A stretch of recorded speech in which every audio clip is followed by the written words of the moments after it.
In this video today, I'll be showing you how to make oobleck. But first, you'll need cornstarch, water, and some sort of container to hold the ingredients in, and a container if you want to store it for later. First, you want to pour in your cornstarch, and it's a ratio of every 2 cups of cornstarch, you add 1 cup of water. But in this video, I only added 1 cup of cornstarch, so it looks like there's less. So now you're going to take your water and you're going to pour it in, and then use my hand to mix the oobleck together.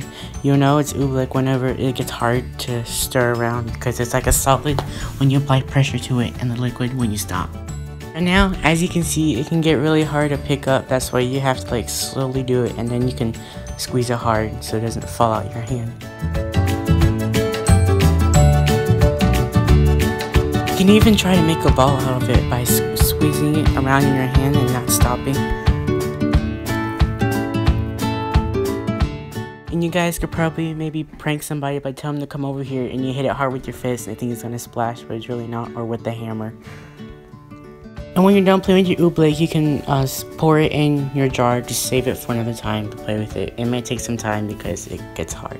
Thank you guys so much for watching this video. I hope to help you. Please give this video a thumbs up and also click the subscribe button.